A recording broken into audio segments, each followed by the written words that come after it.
아멘. 하나님의 말씀은 마가복음 3장 20절부터 23절까지 말씀입니다. 함께 읽겠습니다. 집에 들어가시니 무리가 다시 모임으로 식사할 겨를도 없는지라. 예수의 친속들이 듣고 붙들러 나오니 이는 그가 미쳤다 하밀러라. 예루살렘에서 내려온 서기관들은 저가 바알세불을 지폈다 하며 또 귀신의 왕을 힘입어 귀신을 쫓아낸다 하니 예수께서 저희를 불러다가 비유로 말씀하시되 사단이 어찌 사단을 쫓아낼 수 있느냐. 아멘. 할렐루야. 오늘 우리가 나눌 하나님 말씀은 마가복음 3장 20절부터 35절까지 나오는 말씀으로 성령의 인도함을 받는 자녀가 되라 하십니다. 오늘 이제 읽은 말씀은 그 앞부분 너무 길어서 짧게 읽었습니다.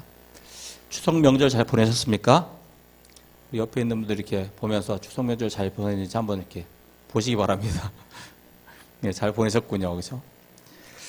추석 명절의 의미는 가족들이 함께 모여서 예배하고 또 성묘도 가고 또 맛있는 음식을 나눠 먹는 것이라고 할 수 있습니다.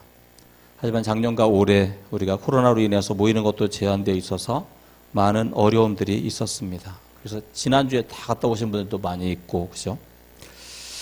그래도 우리가 추석 명절에 함께 모인다라고 하는 것, 그런 것이 우리에게 기쁨이 되는 것을 보게 됩니다. 왜냐하면 우리는 그냥 가족이니까 가족이 모인다는 것 자체가 이제 좋은 것이죠. 저는 이번에 이제 당직을 서게 되면서 이제 서울에 있던 이제 아들도 오고 그래서 같이 모여서 이제 여기 이제 있어야 되니까 함께 이제 모여서 짧게나마 예배 드리고 같이 음식을 먹는 게 어떻게 보면 소중한 것이구나 이제 이런 생각을 이제 하게 됐습니다. 가족은 서로를 아무 조건 없이 격려하고 또 염려하고 기도하고 또 축하하는 그런 것을 우리가 하기 때문에 어떻게 보면 가족이 소중하다 할 수 있는 것이죠. 오늘 성경 말씀 속에서도 하나님의 가족이 어떤 사람인지에 대해서 말씀하고 있습니다. 로마서 8장 14절에서 15절 말씀 함께 읽겠습니다. 무릇 하나님의 영으로 인도함을 받는 그들은 곧 하나님의 아들이라. 너희는 다시 무수하는 종의 영을 받지 아니하였고 양자의 영을 받았으므로 아바 아버지라 부르짖느니라. 아멘. 하나님께서는 우리를 사역자로 부르시고 제자로 부르시는 것을 넘어서서 가족으로 부르고 계심을 우리는 알고 있습니다. 우리가 하나님을 무수하는 종이 아니라고 하나님은 말씀하십니다. 하나님의 양자가 되어서 하나님을 아버지라 부르게 하셨다라고 말씀하고 있는 것이죠. 그런데 하나님의 양자가 되는 조건이 있습니다. 오늘 말씀을 보게 되니까 하나님의 영으로 인도함을 받는 그들이 곧 하나님의 아들이다 이렇게 말씀하고 있습니다. 성령의 인도함을 받는 여러분 되시기를 주님의 이름으로 축원합니다. 바울은 로마서 8장을 통해서 하나님의 가족인 우리들이 성령에 의해서 신분이 보장된다라고 하는 걸 이야기하면서 성령의 도우심으로 하나님의 뜻을 알게 되고 성령께서 하나님의 자녀인 우리들을 성화의 과정으로 인도해 주신다라고 하는 것을 말씀해 주고 있습니다. 마가복음에 보게 되면 예수님의 가족들이 나옵니다. 마가복음 3장 21절 33절 함께 다시 읽겠습니다. 예수의 친속들이 듣고 붙들러 나오니 이는 그가 미쳤다 하밀러라. 대답하시되 누가 내 모친이며 동생들이냐 하시고. 예루살렘에서 내려온 서기관들이 예수님을 미쳤다고 하니까 그 가족들이 예수님께서 미쳤다는 이야기를 듣고서 예수님을 붙들러 왔습니다. 그때 주님께서 거기 모여서 말씀을 듣는 사람들이 있는데 그들에게 물어봅니다. 누가 내 모친이며 내 동생들이냐. 참 이 질문이 정말 황당하죠. 그렇죠? 예수님 가족들이 왔습니다. 이렇게 얘기했더니 예수님이 뭐라 그래요? 누가 내 모친이며 내 동생들이냐 이렇게 물어보는 거죠. 이게 말이 좀 질문이 이상하잖아요. 그죠? 친구들이 왔습니다. 그러면 누가 내 친구들이냐 이렇게 이런 거잖아요. 어떻게 보면 여러 가지 그 친속들에게 상처가 되는 말씀일 수도 있습니다. 그런데 이 말씀에 어떤 의미가 있는지 당연히 그 와 있는 그 친속들을 놔두고서 예수님께서 누가 내 모친이며 동생들이냐 이렇게 물어보셨다는 것은 어떤 의미가 있다라고 하는 거겠죠. 우리에게 적용해 본다면 우리는 다 예수님 믿고 천국 간다고 생각하고 있습니다. 그런데 예수님께서 물어보십니다. 누가 천국에 들어갈 수 있느냐? 당연한 거 아닙니까? 이렇게 우리는 물어볼지 모르지만 주님은 물어보십니다. 누가 내 가족들이냐? 요한이 예수님께 와서 이런 얘기를 했습니다. 어떤 사람이 예수님의 이름으로 귀신을 쫓아내는 것을 제가 봤습니다. 그런데 그 사람을 자세히 보니까 예수님을 따르는 사람이 아니었습니다. 그래서 우리가 못하게 했습니다. 그러니까 예수님이 이렇게 대답합니다. 금하지 말라. 아까는 당연한 가족은 누가 내 가족이냐? 이렇게 물어보시는데 이 사람은 예수님 편도 아니고 예수님과 함께하는 사람도 아닌데 왜 금하지 말라고 할까? 왜 거룩하신 예수님의 이름을 사용하고 있는데 그런 사람이 하는 행동을 금하지 말라고 했을까? 여러분 귀신을 쫓아내는 게 무엇을 의미하는지 여러분 알고 계시죠? 그렇죠? 정말 어떻게 하지 못하는 제3자가 내 안에 들어와서 인격적인 행사를 하잖아요. 그 마귀에게 완전히 붙잡혀서 마귀의 종으로 살아가고 있는 그 사람의 그 모습을 생각해 보십시오. 빨리 여기서 풀려나기를 원합니다. 귀신 들린 사람도 정신이 돌아올 때가 있어요. 그때는 자기를 좀 구해달라고 얘기하거든요. 근데 확 정신이 돌아가면은 막 반말을 하면서 목소리도 남자 목소리 내면서 막 험하게 대하죠. 그래서 그 안에 본인이 있는데 또 다른 삼자가 들어와서 자기 인격을 훼손하고 있는 그런 마귀의 종이 되게 하는 그런 상태에서 빨리 그 마귀에게서 풀려나는 것이 하나님이 원하시는 것입니다. 우리 편도 아닌데 예수님의 이름으로 귀신을 내쫓으면 안 되는데 이게 아니라 그 사람이 빨리 그 사단의 올무에서 벗어나게 하는 게 하나님의 뜻이다라고 하는 걸 생각을 해야 되는 것이죠. 근데 요한은 그 생각을 하지 못했다라고 하는 것입니다. 우리는 쉽게 나는 옳고 너는 그르다 이런 확신이 너무 많이 가득 차 있을 때가 많이 있어요. 목회자가 더 그런 게 많이 있을 수 있습니다. 언제나 자기가 경험한 것만이 절대적이라고 생각하고 자기 기준으로 다른 사람들을 바라보는 태도가 있습니다. 이것을 뭐라고 얘기하냐면 언제나 자기가 경험한 것만이 절대적이라고 생각하는 사람, 자기 기준으로 다른 사람을 바라보는 그런 신앙을 광신이라고 합니다. 대부분이 광신자가 많아요. 근데 희한하게. 이게 어려움이죠. 요한이 그렇게 했습니다. 자기는 예수님과 함께 있으니까 정상이고 예수님과 함께 있지 않는 사람은 다르니까 비정상이다. 이렇게 틀리다. 이렇게 생각했다라고 하는 거죠. 다른 것은 다른 거지 틀린 건 아닙니다. 하지만 예수님은 그가 무엇을 하는지를 보셨다라고 하는 거죠. 하나님의 뜻을 행하는지 아닌지를 보셨습니다. 하나님을 창조주로 믿고 또 예수 그리스도가 우리의 구원자라고 하는 근본적인 신앙, 이 고백이 우리 가운데 있다고 한다면 어떻게 보면 내가 보기엔 큰 차이 같지만 그런 차이점 때문에 나와 다르기 때문에 그 사람을 쉽게 정죄할 때가 많이 있다라고 하는 것입니다. 나와 다른 방식으로 믿고 있는 사람들을 존중하고 경청할 수 있어야 되는데 그렇게 서로에게 배워 나가야 되는데 그렇게 하지 못한다라고 하는 거죠. 저에게 그 새벽기도 때도 같이 나눈 적이 있지만 서방 종교와 이제 동방 종교가 있어요. 다 기독교인입니다. 근데 서방 종교는 우리는 전적으로 타락했다고 이야기합니다. 전적. 동방 종교는 그게 아니에요. 하나님의 도우심으로 우리가 개선되어져 나간다라고 하는 걸 얘기합니다. 이게 두 개가 합해져야지 돼요. 그래야지 이게 올바른 신앙으로 더 나아갈 수 있습니다. 전적으로 타락했다면 계속 나는 죄인이야. 근데 주님이 나와 함께 하시고 나를 도와주신다라고 하는 동방 종교의 그 기독교 신앙이 같이 합해져야 됩니다. 실제적으로. 근데 이게 두 개가 그냥 나눠져 버리니까는 실제적으로는 우리 그렇게 생각하지 않잖아요. 내가 주님을 믿고 신뢰하고 주님을 따르기 때문에 내가 점점점 나아진다고 생각하잖아요. 실제적으로 그렇게 살면서도 이 의식 속에는 그렇지 않다는 거죠. 쟤는 잘못됐어. 이렇게 해왔다는 거죠. 실제적으로. 동일하게 예수 그리스도를 믿고 예수 그리스도의 이름으로 구원받고, 우리가 볼 땐 좀 답답해요. 동방정교회 가면 막 예수님 그림 이렇게 있는데 그림 주변에 빛이 쫙 이렇게 동그랗게 이렇게 그림 있는 게 다 동방정교 그림이거든요. 그래서 그 새벽기도 오면은 촛불을 켜고, 촛불 이제 돈 내고 사요. 이제 헌금하는 형식인 것 같아요. 보면 그 예루살렘 근처에 있는 이렇게 그 팔레스타인 지역에 있는 동방정교 교회들이 이렇게 있거든요. 그런데 가서 보면 그렇게 돼 있습니다. 그럼 가서 무슨 기도하는 것보다 제일 많이 하는 게 뭐냐면 그 성상, 12 제자와 예수님 그 성상이 있는데 거기서 키스하는 게 제일 많은 일들을 하는 것 같아요. 신학이 없어요. 신학이 동방정교는.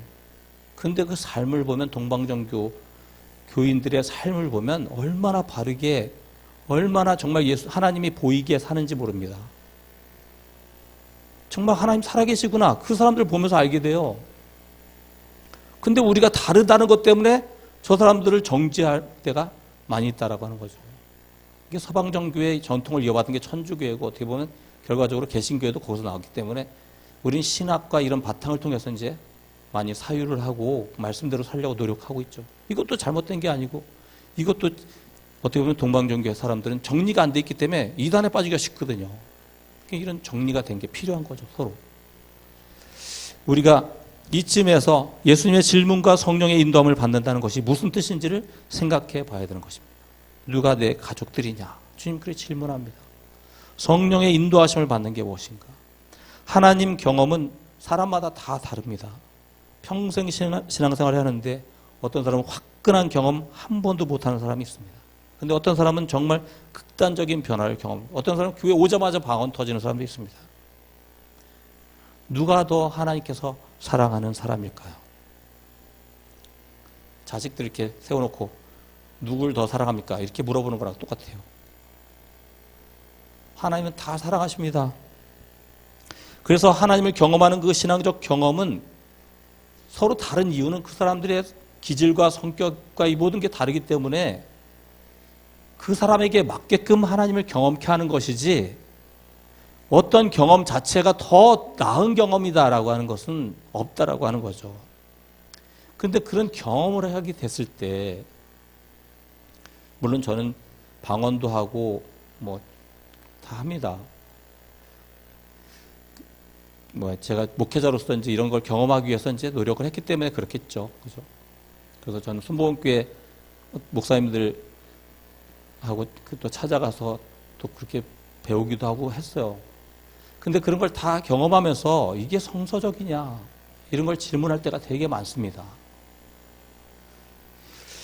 이 신앙적 경험이 정말 잊을 수 없는 경험이 되기 때문에 너무나 소중하고 강렬한 것이지만, 문제는 이 내가 뭔가를 이런 압도당하는 그런 경험을 했을 때 다른 사람들이 경험하지 못했다는 것을 알게 되면서 내 마음속에 교만한 마음이 들어온다는 거예요. 방언을 제가 처음에 터졌습니다. 군대에서 터졌습니다. 군대에서. 그래서 어머니 전화했습니다. 어머니. 방언이 막 이게 너무나 막 나오니까 전화해서 이제 물어봤어요. 이상하다고. 한번 오시라고. 그래서 이제 그 면회를 와서 이제 얘기하더니 뭐 그럴 수 있다고 이제 그러면서 이제 가셨습니다. 그러면 이 방언이 막 터지니까 이제 그 제가 군대에서 외박을 나가면 어디 가냐면 그 전국에 있는 교회에 들어가서 밤새 기도하다가 외박을 나가서 이렇게 돌아다니는 게 아니라 그러고서 이제 부대로 복귀를 하고 그랬어요. 근데 그런 걸 하면서 뭐냐? 마음속에 교만한 마음이 확 들어옵니다. 교만함. 내가 뭔가 영적으로 우월한 존재인 것처럼 그런 생각이 든다는 거죠. 이런 것이 성령의 인도함을 받는 것인가? 우리가 생각을 해봐야 되는 것입니다. 기독교 가정에서 태어나서 오랜 세월 예수님을 믿는 것이나, 방언이 터지는 것이나, 성경을 많이 읽었다라고 하는 것이나, 새벽 기도나 예배에 빠지지 않고 나오는 이런 모든 것들이 좋은 것이지만, 이것이 나의 의의를 높이고 교만해지게 되고 나의 삶이 하나님 앞에 바르게 서지 못하게 한다면 그것은 벌써 성령의 인도함을 받는 것이 아니다라고 하는 것을 우리는 생각해야 된다라고 하는 것이죠. 마가복음 3장 34절 35절 읽겠습니다. 둘러앉은 자들을 둘러보시며 가라사대 내 모친과 내 동생들을 보라. 누구든지 하나님의 뜻대로 하는 자는 내 형제요 자매요 모친이니라. 예수님께서 예수님의 모친과 동생들이 예수님을 찾아왔습니다. 저쪽에 있어요. 근데 그걸 알고 계시면서 하나님의 뜻대로 하는 사람들을 예수님의 가족이라고 소개하고 있는 것입니다. 예수님 말씀대로 하자면 하나님의 뜻을 행하는 자가 예수님의 가족이라고 한다면 하나님의 뜻대로 하지 않는 사람은 예수님의 가족이 아닌 것입니다. 비록 선택받은 이스라엘 민족이라 할지라도 내가 혈통이 예수 믿는 가정에 태어났다 할지라도 내가 예수님을 믿는다고 입술로 고백한다고 할지라도 하나님 말씀에 순종하지 않는 사람은 예수님의 가족이 아니다. 이런 말씀입니다. 이렇게 주님께서 분명하게 말씀하고 계시는데도 우리는 예수님을 믿는다고 말하는 것으로 구원받았다고 할 수 있냐라고 하는 것이죠. 신앙에서, 신앙생활에서 가장 중요한 것, 끝까지 가져가야 될 것이 무엇이냐? 겸손입니다. 겸손. 그러기 때문에 겸손이라고 하는 거죠. 그러기 때문에.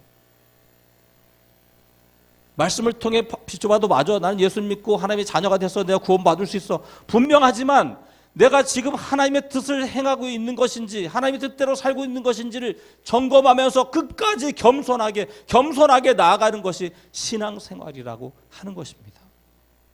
자기를 돌아보고 겸손하게 점검할 때 나 자신을 점검할 수 있습니다. 그렇게 하지 않으면, 그런 점검이 없으면 나도 모르게 하나님의 뜻을 행하지 않으면서도 불구하고 내가 더 나은 신앙인 것처럼 착각할 수 있다라고 하는 것이죠. 마가복음 3장 28절 29절 같이 읽겠습니다. 내가 진실로 너에게 이르노니 사람의 모든 죄와 무릇 회방하는 회방은 사하심을 얻되 누구든지 성령을 회방하는 자는 사하심을 영원히 얻지 못하고 영원한 죄에 처하느니라 하시니. 성령을 회방하는 자.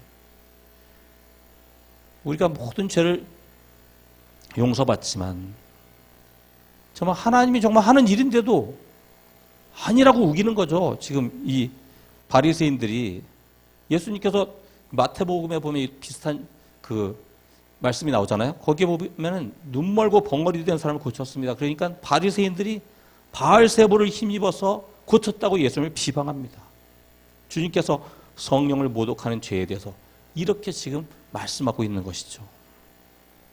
다른 사람이 받은 영적, 육적 은사를 불허하다 못해서 왜곡하고 비난하는 죄에 대해서 말씀하고 있는 것입니다. 다른 사람이 신앙을 성급하게 경솔하게 판단해서는 안 된다라고 하는 것이죠. 그러다 보면 바리새인들처럼 성령께서 하신 일인데도 깨닫지 못하고 왜곡하게 되고 결국에 성령을 회방하는 죄를 짓게 되는 것이죠. 누가 옳은지, 누가 거룩한지를 분별한다면서 싸우기보다 그 열매를 보아야 그 나무를 안다고 주님께서는 분명히 말씀하고 계십니다. 그러니까 우린 잠잠히 그 열매를 보려고 해야 돼요. 열매를. 하나님께서 우리에게 원하시는 것은 말에 있는 것이 아닙니다. 말로는 주여 주여 하면서 그 삶은 하나님의 뜻과는 멀어져 있다고 한다면 이것처럼 배신감 느끼게 하는 것이 없다라고 하는 것입니다. 나 자신을 점검할 때 우리가 성령의 인도하심을 받는지 점검하는 도구는 바로 그 열매라고 했습니다. 우리가 성령의 9가지 열매, 우리 김동 목사님이 지난주 6부까지 쭉 그 시리즈로 얘기했습니다. 뭔지 모르겠으면 이제 찾아보시면 좋을 것 같아요. 오늘 이제 짧게 같이 나누겠습니다. 갈라디아서 5장 20절 24절 말씀 함께 읽겠습니다. 오직 성령의 열매는 사랑과 희락과 화평과 오래 참음과 자비와 양성과 충성과 온유와 절제니 이 같은 것을 금지할 법이 없느니라. 그리스도 예수의 사람들은 육체와 함께 그 정과 욕심을 십자가에 못 박았느니라. 아멘. 성령의 열매는 한 가지인데, 그죠? 9가지 맛을 낸다고 우리는 배웠습니다. 이제 용어에 그렇게 돼 있어요. 용어가. 그래서 성령의 열매는 그 영어로 보면 단수 동사로 되어 있습니다. 그래서 성령의 열매는 한 가지다. 이렇게 그런 규정이 돼 있고 이 9가지 내용이 나와 있어요. 그러니까 9가지가 이제 하나로 어우러져서 한 가지여야 된다는 거죠. 그래서 성령의 열매, 성령이 한 분이시니까 열매도 하나죠. 근데 그 안에 포함되어 있는 9가지 요소들이 적절하게 맛을 내야 된다라고 하는 거겠죠. 사랑하고 또 기뻐하고 화평하고 오래 참고 자비하고 선을 행하고 충성하고 온유하고 절제하는 이 모든 것이 하나도 빠짐없이 돼야 된다. 빠지면 어떻게 돼요? 채우면 되죠. 빠지면은 아직은 덜 익은 거잖아요. 그러니까 더 익게끔 하면 되겠죠. 왜냐하면 하나님은 우리 부족함을 채워주시는 거예요. 딱 단정적으로 잘라서 우리를 정죄하려는 분이 아니기 때문에 그렇습니다. 그렇기 때문에 우리가 이것이 빠져 있는지를 점검해야 됩니다. 내가 열심히 사랑하고 노력했는데 괴로워요. 뭐가 문제가 있는 거죠, 그렇죠? 우리가 충성을 다하려고 하는데 이게 절제가 안 돼. 제가 쉽게 얘기하면 방언을 막 하는데 방언이 절제가 안 돼. 이건 사실 아니에요. 성령의 열매가. 물론 그런 급한 때가 있어요. 급한 때. 절제를 안 시켜야 될 때가 있습니다. 그 사람을 뒤집어 놔야 되니까. 그죠? 그럴 때가 있죠. 하지만 그게 특별한 경우가 아니라고 한다면은 우리가 성령 안에서 성령이 마음대로 나를 막 한다? 그건 성령 아니에요. 성령이 충만하면 고민이 많습니다. 고민이. 이래야 될지 저래야 될지. 내 욕심은 이렇게 이걸 하고 싶은데 성령께서는 저걸 하라고 얘기하거든요. 그러니까 바울이 얼마나 고민을 합니까? 내가 죄인 중에 괴수라고까지 얘기합니다. 왜 성령의 강력한 역사로 원하시는 것을 하고 싶은데 사람들도 또 도와줘요. 가면 죽는다. 가면 죽는다. 성령은 죽으러 가라고 얘기합니다. 가면 죽는다. 그거는 갈 거냐 말 거냐가 아니라 가서 죽으라는 거죠. 가서.